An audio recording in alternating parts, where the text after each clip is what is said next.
this is what I want to share. It doesn't matter how far you might rise. At some point, you are bound to stumble, because if you're constantly doing what we do, raising the bar, if you are constantly pushing yourself higher, higher, the law of averages, not to mention the myth of Icarus, predicts that you will at some point fall. And when you do, I want you to know this, remember this, there is no such thing as failure.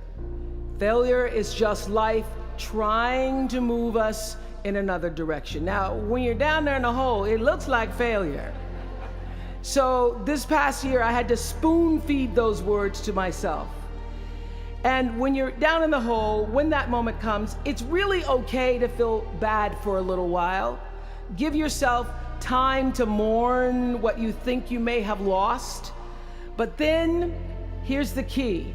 Learn from every mistake, because every experience, encounter, and particularly your mistakes are there to teach you and force you into being more of who you are. And then figure out what is the next right move. And the key to life is to develop an internal, moral, emotional GPS that can tell you which way to go. But the challenge of life, I have found, is to build a resume that doesn't simply tell a story about what you want to be, but it's a story about who you want to be. It's a resume that doesn't just tell a story about what you want to accomplish, but why. A story that's not just a collection of titles and positions, but a story that's really about your purpose. Because when you inevitably stumble and find yourself stuck in a hole, that is the story that will get you out. What is your true calling? What is your dharma? What is your purpose? For me, that discovery came in 1994 when I interviewed a little girl who had decided to collect pocket change in order to help other people in need. She raised $1,000 all by herself, and I thought, well, if that little 9-year-old girl with a bucket and a big heart could do that, I wonder what I could do. So I asked for our viewers to take up their own change collection, and in 1 month, just from pennies and nickels and dimes, we raised more than $3 million that we used to send one student from every state in the United States to college. That was the beginning of the Angel Network. All of it, whatever ventures I might pursue, would be to make clear that what unites us is ultimately far more redeeming and compelling than anything that separates me. Because what had become clear to me, and I want you to know, it isn't always clear in the beginning, because as I said, I've been on television since I was 19 years old. But around 94, I got really clear. So don't expect the clarity to come all at once, to know your purpose right away. But what became clear to me was that I was here on earth to use television and not be used by it, to use television to illuminate the transcendent power of our better angels. So this Angel Network, it didn't just change the lives of those who were helped, but the lives of those who also did the helping. It reminded us that no matter who we are, or what we look like, or what we may believe, it is both possible and, more importantly, it becomes powerful to come together in common purpose and common effort. I saw something on the Billionaire show recently that so reminded me of this point. It was an interview with David and Francine Wheeler. They lost their 7-year-old son, Ben, in the Sandy Hook tragedy. And even though gun safety legislation to strengthen background checks had just been voted down in Congress at the time that they were doing this interview, they talked about how they refused to be discouraged. Francine said this, she said, "Our hearts are broken, but our spirits are not. I'm gonna tell them what it's like to find a conversation about change that is love. And I'm going to do that without fighting them. And then her husband David added this: you simply cannot demonize or vilify someone who doesn't agree with you, because the minute you do that, your discussion is over. And we cannot do that any longer. The problem is too enormous. There has to be some way that this darkness can be banished with light. You now have a chance to better your life, the lives of your neighbors, and also the life of our country. When you do that, let me tell you what I know for sure. That's when your story gets really good. Maya Angelou always says, when you learn, teach. When you get, give.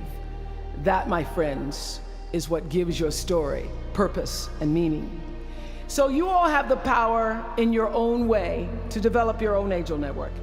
I know you all understand better than most that real progress requires an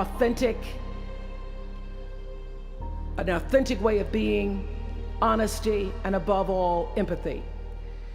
I have to say that the single most important lesson I learned in 25 years talking every single day to people was that there's a common denominator in our human experience. Most of us, I tell you, we don't want to be divided. What we want, the common denominator that I found in every single interview, is we want to be validated. We want to be understood. I've done over 35,000 interviews in my career. And as soon as that camera shuts off, everyone always turns to me and inevitably in their own way asks this question: was that okay? I heard it from President Bush. I heard it from President Obama. I've heard it from heroes and from housewives. I've heard it from victims and perpetrators of crimes. I even heard it from Beyonce and all of her Beyonce-ness. She finishes performing, hands me the microphone and says, was that okay? Friends and family, yours, enemies, strangers, in every argument, in every encounter, every exchange, I will tell you, they all want to know one thing: was that okay? Did you hear me? Do you see me? Did what I say mean anything to you? My hope is that you will try to go out and have more face-to-face conversations with people you may disagree with.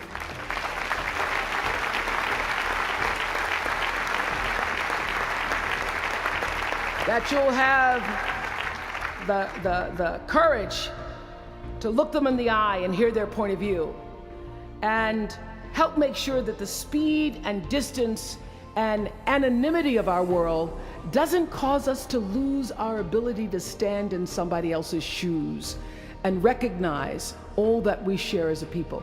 This is imperative for you as an individual and for our success as a nation. There has to be some way that this darkness can be banished with light. Says the man whose little boy was massacred on just an ordinary Friday in December. So whether you call it soul or spirit or higher self, intelligence, there is, I know this, there's a light inside each of you, all of us, that illuminates your very human beingness if you let it. And as a young girl from rural Mississippi, I learned long ago that being myself was much easier than pretending to be Barbara Walters.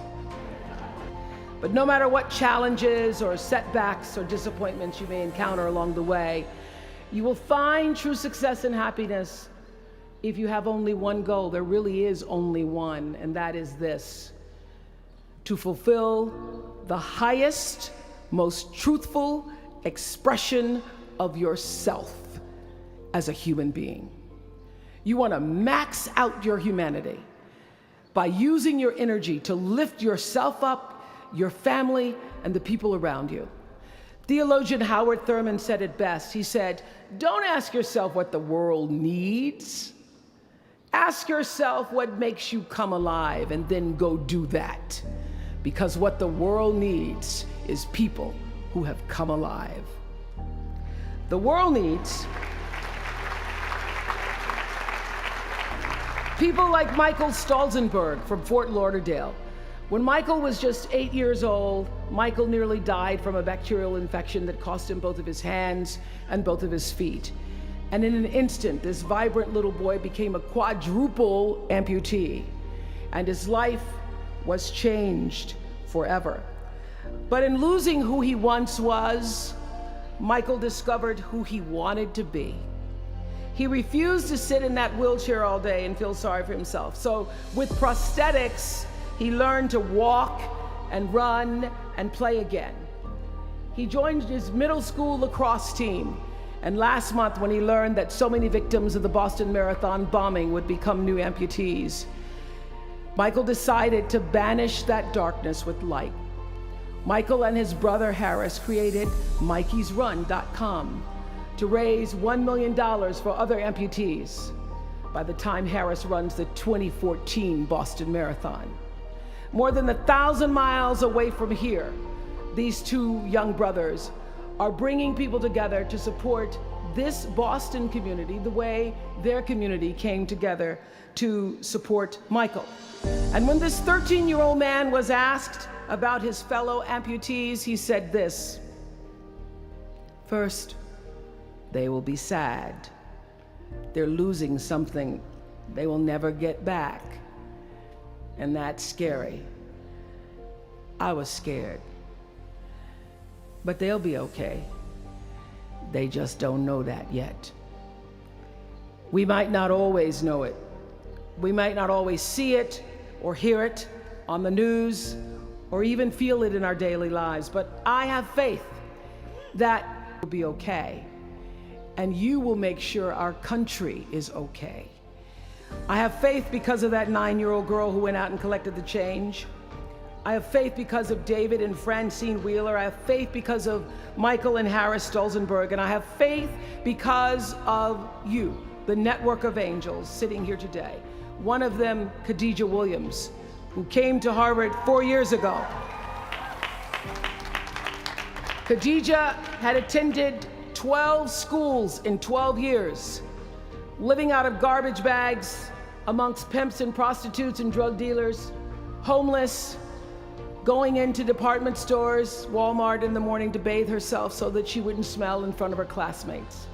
And today she graduates as a member of the Harvard class of 2013.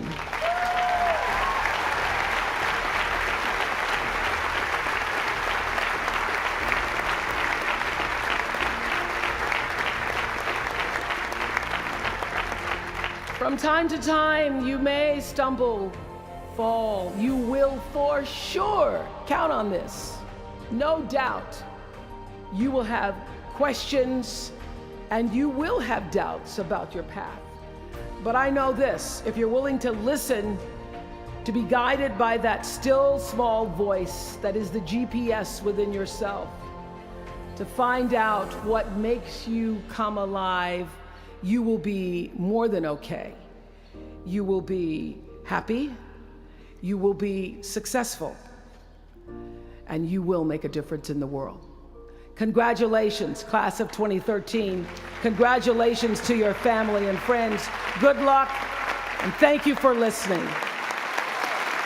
Was that okay?